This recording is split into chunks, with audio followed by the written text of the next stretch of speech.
Oh, he nearly got me! Look at him! Welcome back, ladies and gentlemen, to another episode of the Fresh Crits of Melbourne. Firstly, apologies for the delay with making this video.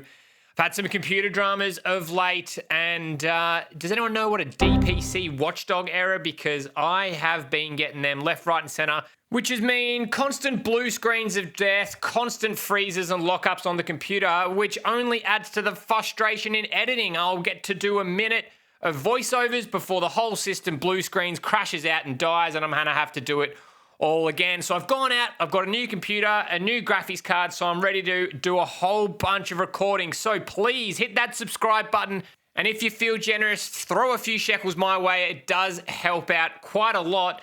There's going to be a whole bunch of new videos being released. Obviously, we've got here the Wagga Nationals. Next up, we've got the UCI Grand Fondo coming up. Straight after that, we're into the Dirty Warnie, as well as one of my favourite races all year, the Tour of Bright. Oh, and before I forget, also did some interesting filming with Geordie and Aaron at Adaptive Human Performance whilst I was getting a bike fit. So, yeah, a whole bunch of really interesting stuff coming up. So please make sure you get subscribed. But enough of that. Let's talk all things Wagga, what the drive up's all about, the TT, the roadie, and especially the crit. Let's get involved. Today we're in the car for a different type of episode this week. That's right, we are on our way to the 2025 Masters and Junior National Championships that took place in Wagga. 381 kilometres from not where I lived, but close enough. So, the event took place from the 25th to the 28th. I got up there on the 24th, and you can see on the screen now when the events took place, with, for me, a nice little break after the TT before we went straight into the road race and the crit. But let's start off with a recce of the TT course where we were attacked by several magpies. As you saw on the intro, it was a bloody war zone out there. So the TT course is pretty straightforward, 7.4k out and back. The only thing you needed to watch out for was that berg at the halfway point. It was pretty steep and hit gradients of about 8%, but you just smash it, turn around, and all-out effort on the way back home. So the TT was a huge focus of mine this year. I spent a lot of time on the TT bike under the watchful guidance of the NOC, and it paid off because on the day I produced the best numbers I ever have on the TT bike, which I was stoked about.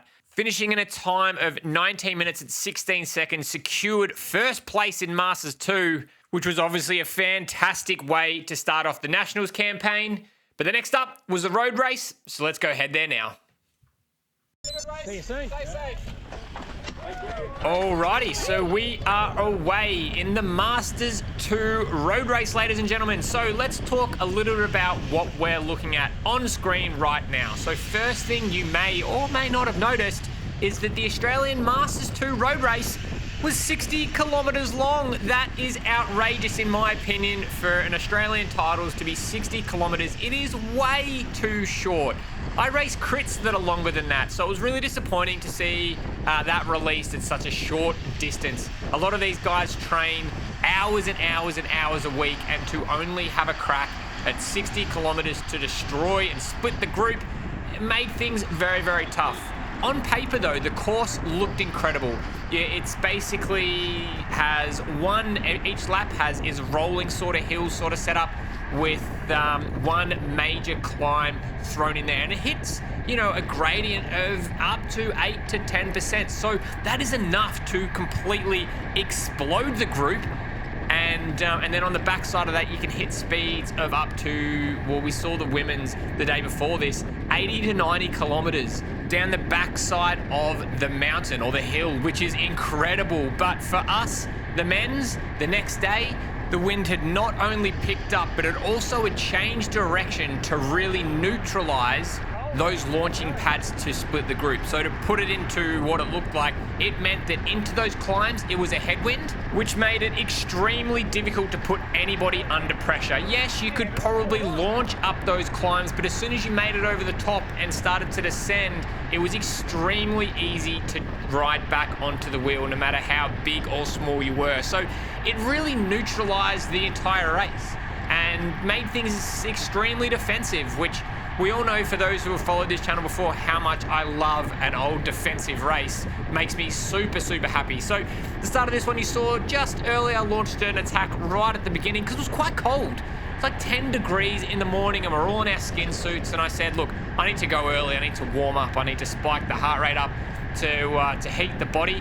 And that's exactly what I did. So we're on the TT course right now. We're about to make a right-hand turn here, which puts us in a position to make that first big attack or split into the group, because we're riding into a crosswind.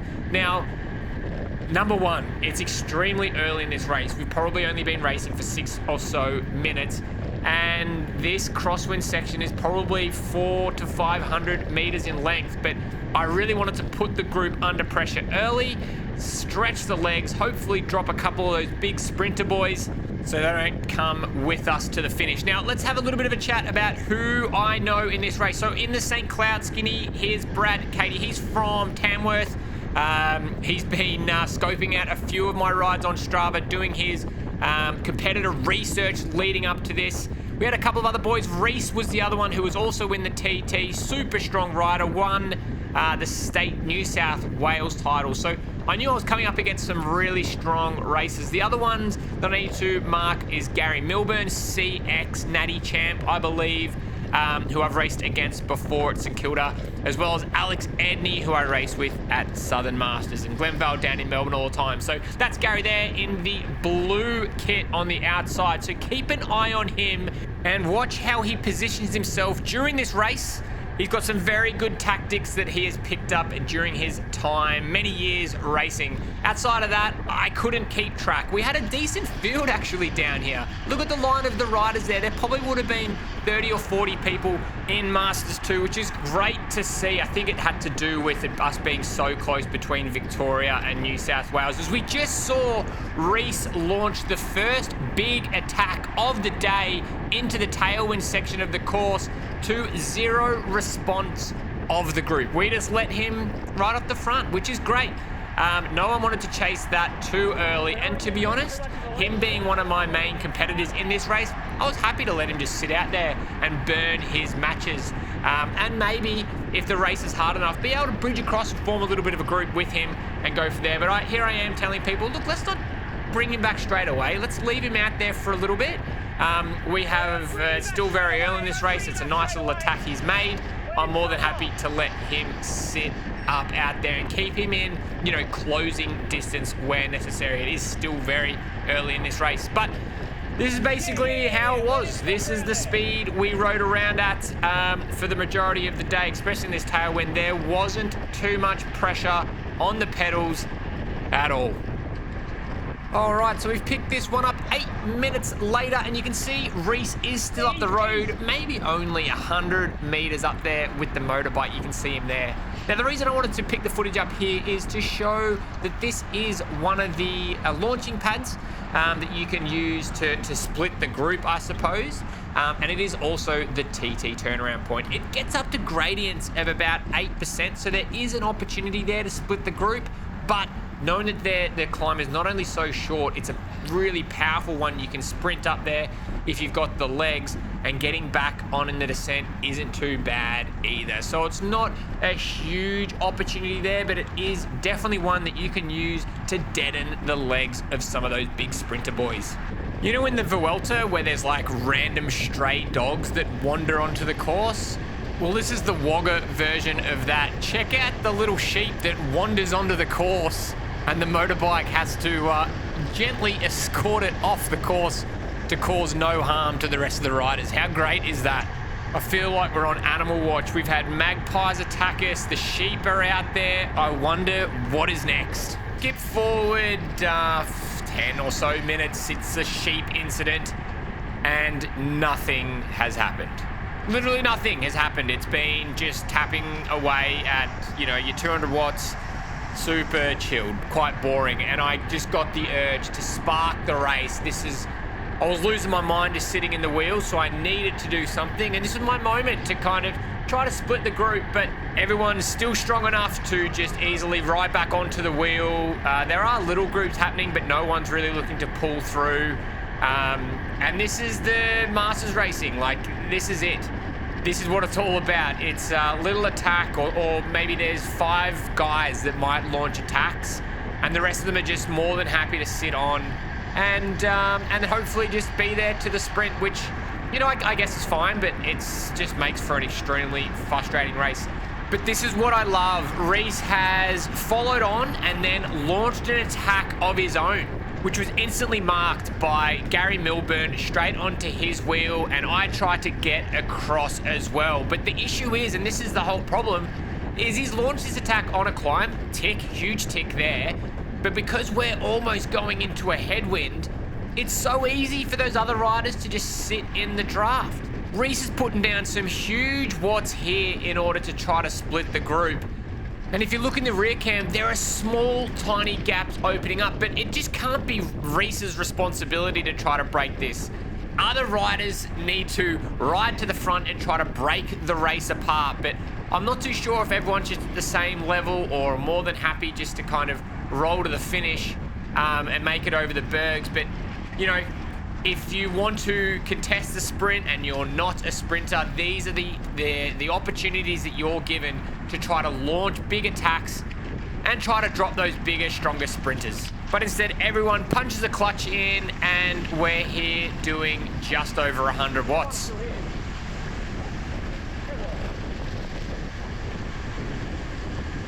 "20 minutes later of about 200 watts, we have finally made it to the last climb, the decisive climb. But unfortunately, as I said before, we're punching straight into a headwind, making it extremely hard to try to do anything. But Brad takes this opportunity, and I love this, to try to spark the race, create an opportunity for him and the other riders that have the strength to get across to this huge move.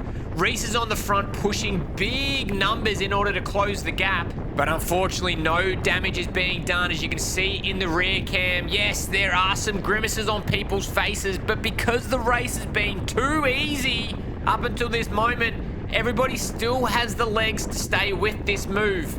Meanwhile, Reese is still powering ahead in order to close this gap. He's a motivated individual in order to get there. But we've all burned a big old match in order to close that. We just need one person now to launch the next attack.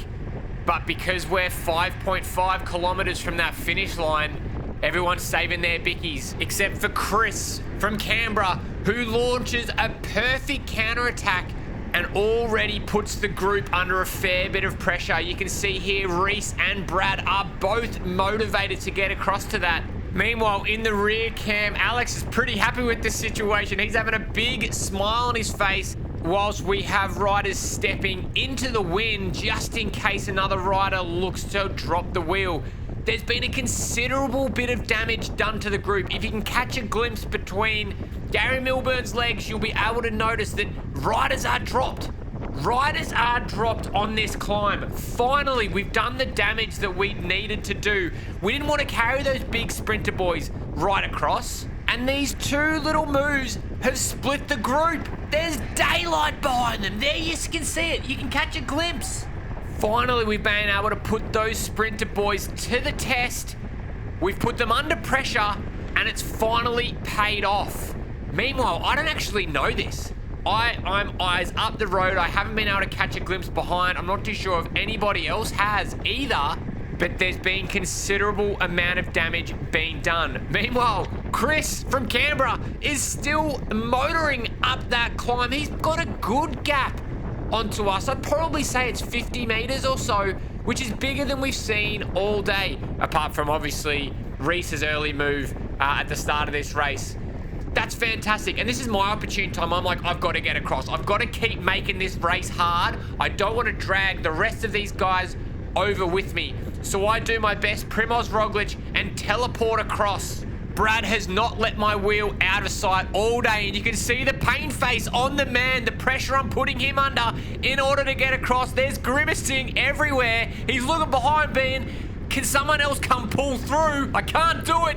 But we finally get to the top. I look behind. The group is still there. Chris from Canberra has a wry smile on his face, being like, man, I almost got him. The shout goes up, up, up, and there goes Toby with the flappy numbers from Bateman's Bay Mountain Bike Club. He wants a piece of the action, so he sends one up the road. I reckon he sensed a bit of weakness in the group, so he sent one. I love this. Finally, we're racing, and we flick back to the rear cam. If you look past Brad, the group is now only getting back to us. The group has been whittled down to about 10 or so riders. The rest of them have been left at the top of that hill, never to be seen again. But of these 10 riders, who are the ones to look out for? I haven't seen Gary Milburn for a good few minutes. He has been hiding right at the back. Hasn't wanted to send any attacks up the road at all day. He's more than happy to sit at the back, watch everyone else chase down moves as a good racer should, saving his bickies to the last 100 meters. But will that tactic cost him with 3.7 Ks left? We're gonna have to wait to find out. All right, we'll go from 2 Ks remaining. I'm on the front doing 43 watts. Yep, 43 watts. I don't actually know what to say at this moment. This is just, I don't know, we're just counting down the kilometers. Like, yeah. Headwind, final straight. This is when things should be starting to spice up, but no one's really willing to launch that attack. If you're not a sprinter, you should be flying up the road because you're not going to go head to head with these sprinter boys. And that's exactly what Daniel does here from Canberra. He knows he's not going to be able to go head to head with the likes of Alex Edney and Gary Milburn. So he puts on the afterburners to try to create something. But again, we're going into a headwind. It is so easy to just sit in his wheel. There we are, 0 watts essentially, in order to hold the shoe. And I'm caught at the front, which is not where I want to be at all. I want to be maybe 6 wheels back at least, especially with 1.3 Ks left to go in this race. I'm not in a good spot, but there's still time for me to move around. But I have to keep my head on a swivel because all it takes is a rider to launch up the outside, and then I'm caught in no man's land. The last thing I want to do is have my wheel overlapping the curb, the left side of the road, and Daniel's wheel, because I'll then essentially box myself in. So I want to make sure I'm able to step out where possible. We're under 1 kilometer left, ladies and gentlemen. Let's go. Head is on a swivel. We're waiting for that next move. We'll go back to the rear cam because there's nothing up the road worth worrying about to see what the riders are looking at doing. Now, notice this rider in the black kit. You can just see him, black kit, white helmet, just behind Alex now. That's Adrian. He's in the perfect position, scoping out the back of the bunch and sitting in a block of draft. He's waiting for that moment to come up the outside and start his sprint. With 600 meters to go, he's perfectly positioned as a big sprinter to light it up and hold it onto the line. He'll hit max watts, and here he goes. He lines it up, hits the front of the group, and with 500 meters to go, instantly creates a gap. I was slow to respond to this. I was completely caught off guard. You can see there, Milburn is sitting in the wheel. He is perfectly positioned. I'm still trying to find an exit strategy. I see Alex's wheel go up ahead. I'm trying to jump onto that, but my legs, I'm starting to falter here. And now I'm getting boxed in. This is not a good position. I'm almost in the gravel. My legs are starting to really get cooked now. The race is gone. I am completely out of position. Alex sprints to the line, takes third. Adrian gets second, Milburn's first, and that's Australian Masters 2025 Road Race Edition wrapped up. And yeah, I'm just left frustrated, scratching my head, being like, what more could I have done? It was a messy sprint. I was in a bad position. I shouldn't have been on the front. There's a number of things that I should have done better in that race, but that's racing for you. It was one of the most frustrating races I've been in, but that's done and dusted. But I've had a few weeks to process it now, so I'm over it and I'm ready to move forward. So let's go check out this crit track and a few other little bits in between. Mate, you've got the king room. What's going on here? We've got the big room. You've got the big, but it's got. It's held together with tape. We've got a big bed and a big room, but the wall is held together by a little bit of. Gaffer, tape. Because Steve booked it. At least we've got power. Go down there. More tape. I'll send you a photo of it, honestly. It's your side of the bed too. So this is the penultimate corner, one that we had to practice to really get our line in here. So these are a couple of randos giving it a good old crack, looking pretty good. There's Toby gripping it and ripping it, super quick through here, and here's Nico coming in. Oh, he's straightened up to, oh no, he's had a shocker there. Yeah, don't do that in the race. That's fucking, let it eat my dog. Hello. Hello. Lost 5 pairs, huh? Why isn't it starting? You gotta press it.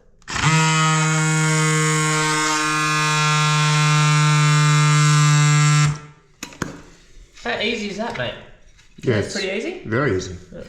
There's no bigger compliment to how easy these things to use as letting a boomer like Nico get a hold of it and pretty easily pump up his tyres there. He's got a slow leak going on, so he was all over the YA mini pump.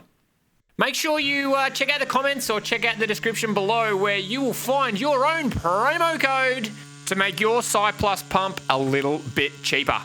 The next big thing was the Fastsports Evo 6S, which I picked up before Nats. Absolute game changer, but plenty on them to come, so stick around. All right, after a disappointing road race, I was super excited to pin a number on and get racing again at the Crit. Look how sick this course is, and this is like a part of the Wagga cycling complex. There's like a pump track or a BMX track just over on the left there. There's a sick velodrome going on as well, maybe a little bit better than Edith Vale. And then this incredible Crit course that can be broken down and changed up to suit whatever sort of racing you want to do. It's amazing. So we had a bit of a delayed start as Alex had a puncture and was able to fix that very, very quickly. There he is, number 206. So he was able to calm his nerves and get stuck into racing. So we're off. Racing has just begun. I believe this is a 35 minutes plus 3 race, which is, again, don't even get me started. 35 minutes, it's barely enough to get the heart rate up, although it certainly does, but I would have much preferred something like a 40 to a 50 minute sort of Crit race, like every other Crit race you do in the world. All right, so we've come around this sweeping left-hander, and what faces us after this one is a nice little ramp where you can launch attacks, and that's what Gary Milburn has done here. He's launched a flyer on the first lap. How great is this? It's great to see him taking this race on, grabbing the bull by the horns and giving it a rip. Now, I'm more than happy to leave him out there, but Reese wants a piece of the action as well. He's been baited to chase, and I'm more than happy to follow onto Brad's wheel here. But look in the rear cam, there's gaps, there's splits everywhere. And as we push into a bit of a cross headwind here, I've dropped down freewheeling now. Basically, there's every chance that that group's going to come back. But Gary's got a nice little gap here. Now, fortunately for me, I've done a fair few recce's on this course and practiced the corners, and also running these new Fastsports Evo 6S's has given me so much more confidence in these corners. Those tyres, I've got a 28mm GP 5000 on the front that's blown out to about a 30, and then on the rear, I've got a 30mm GP 5000 that's blown out to 32. So I've got literal grip for days. I'm going to show you exactly what I mean in this next corner. So as we come down here, it's just pretty much a 90-degree corner where I take a different line to everyone and lose a fair bit of distance through that one. But on this one, it tightens up. And if you're not confident on your equipment, you can have a stack. But look, I dipped the bike in, pushed the pedal to the outside, and there was grip for days, and I almost ran up the backside of Brad there. So yeah, heaps and heaps of confidence coming into that corner, and just felt like I could take it at any speed. The course, the tarmac was perfect. Big fan of this Crit course. But back to the race. So we've had one rider bridge across, white kit. Lee Turner would love that. But outside of that, there's chasing everywhere. But if I was in Alex's shoes, you can see him off the back there. He wouldn't be too stressed out. We're only just less than 100 meters up the road, so there's no real cause for alarm there. But the race has been on. It's been hard. Heart rate's at 160. It hasn't been an easy start to this race. And what it's essentially done is Gary, once again, goes up this berg, is it's just completely split and annihilated the group. We started with about 17 riders, and I reckon we're down to probably 8 or 9. So Gary's just gone up and smashed the berg, And as the pace has dropped off, this is when I decide to launch the next one, because the riders have just come back. We don't want to give them an easy sit. So I spike it up this hill and try to put them under a little bit more pressure so that we don't drag any of those big, strong sprinters to the finish line like we did at the road race. And you can see it is single file through this corner. We might flick to the rear cam and have a look to see how everyone's shaping up. You can see little micro splits everywhere where there's not a great draft going on. It's crosswinds here, so that's why I want to keep the pace nice and high. You can see there are riders scrambling to get across to this, and this is where I decide to put people under a little bit more pressure, because I know if I can enter this corner first, I can take my own line and put people under a little bit more stress coming in this corner and maybe take risks that they aren't willing to take. Reese puts a big effort in to get across to my wheel, and this is where I like to grip it and rip it. Take that apex. Oh, that is a good shot coming through there as all the riders are single file on the gas. How many do we have left? Probably 7 riders remaining with already huge splits. I don't think those guys are going to be able to get back. Reese is putting a big effort in to get across. The pain face is real. And I'm just going to zoom in just to get a good old glimpse of that. Look at him going real deep to get across here. And there's a mad chase going on. And Gary Milburn's on the front. He's been caught out of place and has been trapped on the front to bring this one back with me and Brad, who has been driving the pace for about a minute since he took over the leading duties at the bottom of the circuit in that nice corner. So the pace is high, and this is what we want. We don't want to be bringing that big group across with us. So 4 center chase as I pop on around to the front to protect them from the wind. And Reese, no stress. He just comes in, he sits in. He's not too bothered. He looks like he's hurting, but he must be all right if he's not. And pulling through, good effort, mate. Like, love to see it. Just bridged across, huge effort, and gets on the front and has a bit of a rip. So here we go. We've got Brad, 201. We've got Reese in front of him. Number 209 is Alex from Waratah. Personally, when I pin on numbers, I like to crunch them up so you don't get them flappy like that. That's a little hot tip there. Yeah, they sit a bit nicer when you kind of crunch them up a little bit more worn in. But now everyone's made it back. There's probably some sore legs going on here. Oh, it's a fun corner to rip. Oh, yeah, straight in there. I love that corner so much. Adrenaline hit me and I just start screaming. Harder! Fucking harder! Let's go! Not exactly sure why I got so fired up. Apologies, Alex, there, mate. It wasn't directed at you, but I know there was a commentator throughout the Oz Masters, and he didn't appreciate it either, but bad luck to that guy. I hope he was able to get back to Sydney or Adelaide or wherever the hell he was going. Back to this race. Alex has put in a big turn. Obviously, my encouragement has lit a match, and he's sent one. Brad, once again, is on my wheel, chasing very hard. He won't let me out of sight, which is nice to see. But everyone's kind of back together now, and this is the group. Here we are. This is what is remaining of the Australian Masters Crit Championship. Let's go through the names. So Brad, Reese. Then we have Toby from Mornington in the hitter kit there. And then in the pink, that's Toby from Bateman's Bay doing really well. Of course, Gary Milburn comes through looking extremely motivated in this one. And then alongside me, that's Alex Edney there. He's made it across in the break. And then Alex behind him in the yellow kit we spoke about. And I think last wheel there is Adrian, who came second in the road race yesterday. So we've got a bit of a mixed bag in this one. We've got basically a lot of the sprinter sort of guys, but also it was good to see Toby already chopping off with the top guys in Masters 2. All right, well, with that in mind, the group has been established. What we might do is skip forward to a couple of key moments that happened in this one. With 21 Ks left, there is still plenty of time left for some drama to unfold. Stick around. Gary, go! Oh, come on! Toby, swing off!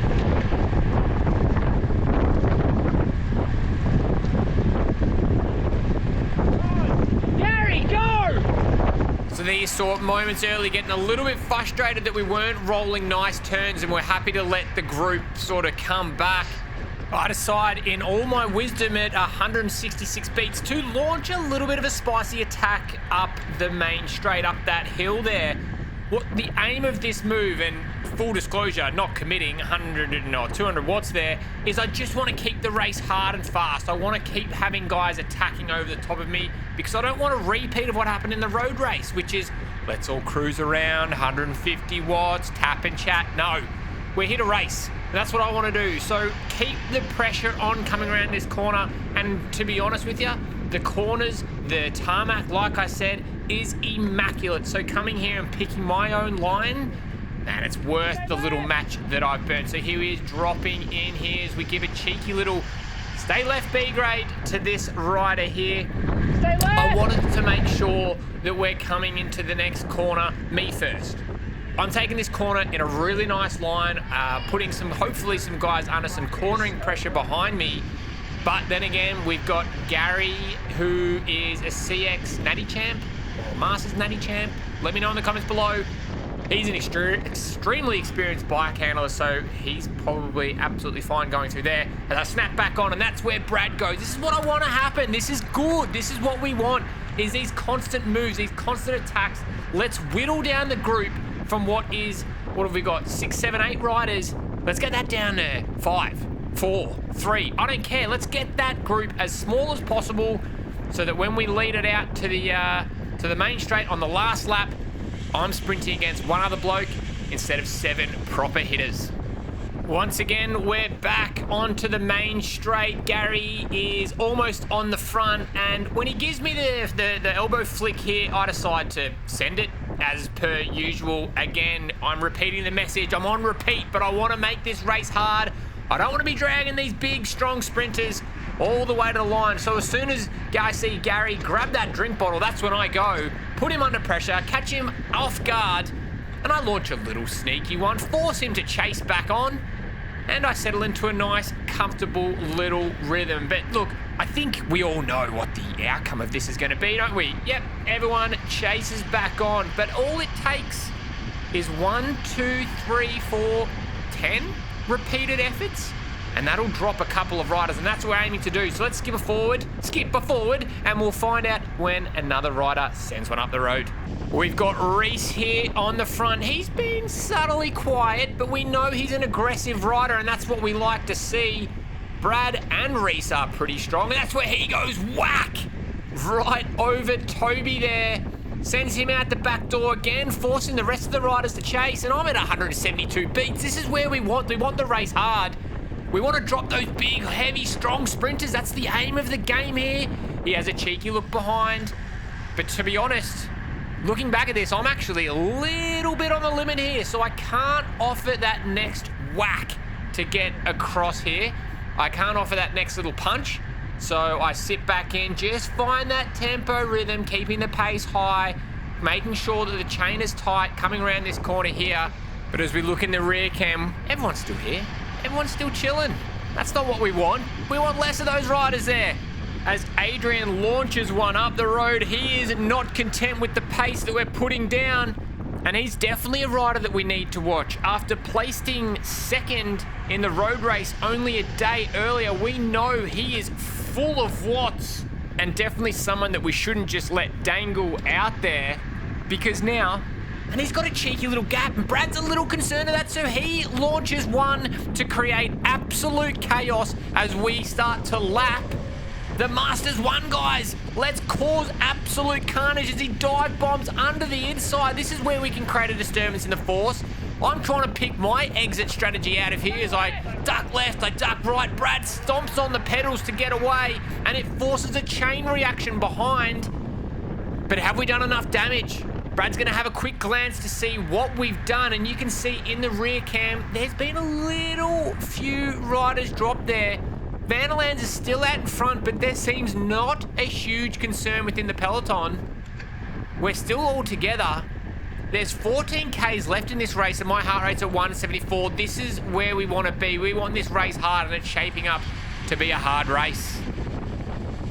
Check out the chaos that's going to unfold in this one here. Watch the white helmet coming into this corner. Full gas, tips a pedal, hits the deck. People off the road everywhere. Did you catch it? If you missed it, let's go watch it again in slow-mo. I may do this a few times because I'm enjoying it too much. So we're coming in here, slow it right down, watch the white helmet coming on the inside. This is why we tell do not pedal through the corners for this exact reason. Just a slight touch. Burps his rear wheel. Sealant goes flying. Toby's grimacing, being like, what's just going on behind me? Meanwhile, Alex in the yellow kit's off the road. Fair bit to unpack in that corner. All right, this is why we say do not pedal in corners. Coming in here, no need. Adrian thinks he's exited the corner, touches down the pedal, and 90 kilos of sprinter power unseats the tyre and sees him on the ground. Meanwhile, Toby's face, the grimace is hilarious. I love that. But unfortunately for Adrian, he has crashed out of the crit race. That is the end of him. As for damages, he wasn't too bad. A little bit of bark off, couple of scratches on the bike. He will be fine. Meanwhile, the marshals are sprinting. I've never seen them move so fast. But Adrian's back on his feet. He's fine. But let's get back to this race with 11 Ks left. There's still a whole bunch to unpack. Let's get back into the race.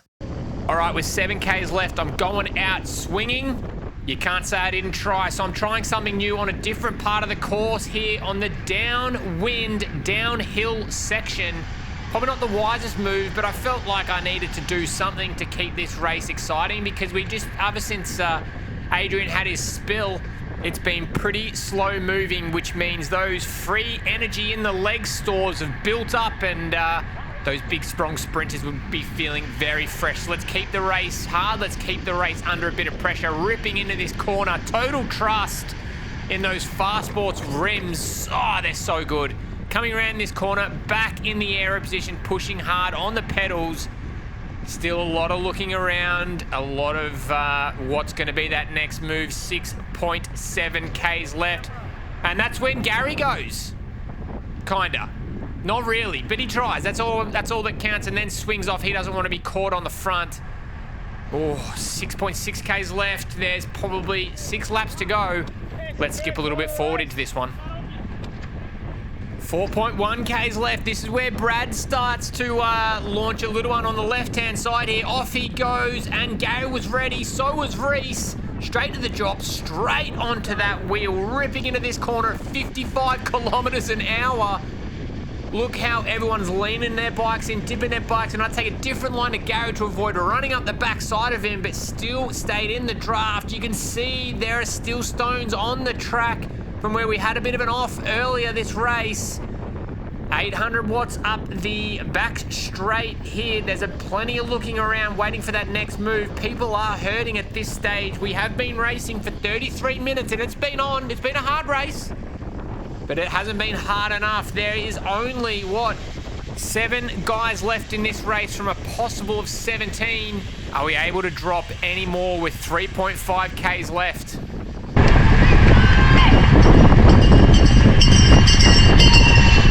The bells are ringing to signify the last lap in the 2025 Masters 2 crit race up at Wagga. And Reese is on the front, Brad is second, Gary's third, and I am fourth, stalking Gary's wheel here. I can't let him get me again in a sprint, so I am stalking him like a hawk. Waiting, there's not going to be any big moves that happen then. There was lots of chatter early about how do we want to finish this race?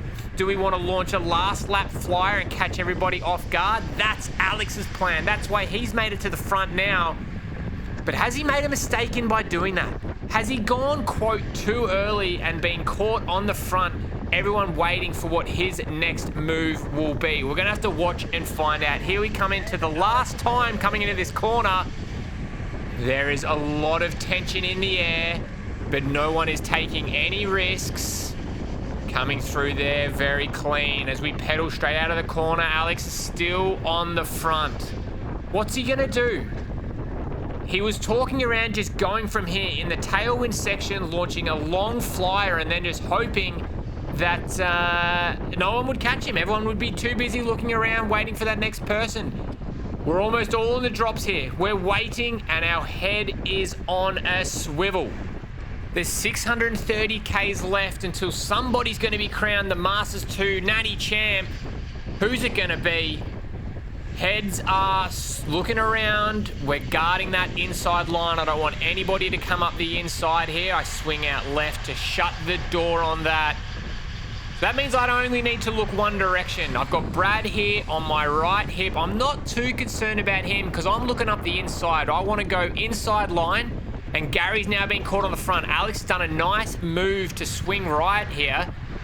And now this is the final sprint, 330 kilometers to go.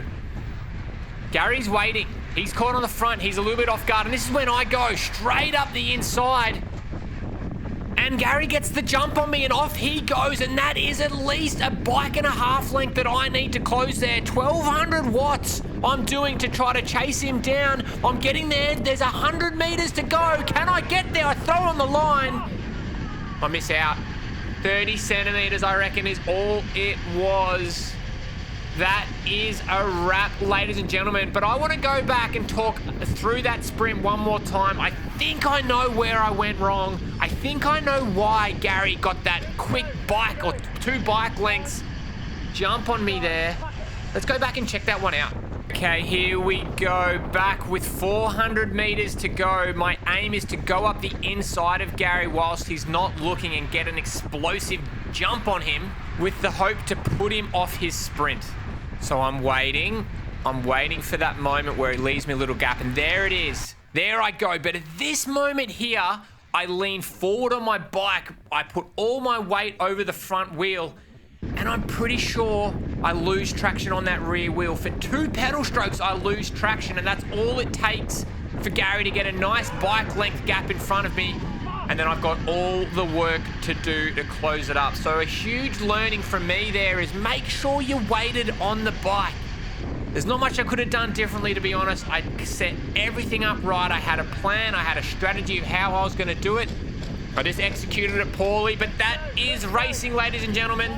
Thanks again for watching another Fresh Crits episode. Apologies this one took so long. I've got a new computer in the mix right now. I'm building it up as we speak, so videos are going to be coming out El Rapido moving forward. Fingers crossed. Again, thanks for watching. Hit that like, hit that subscribe button, and I'll see you soon. Ciao.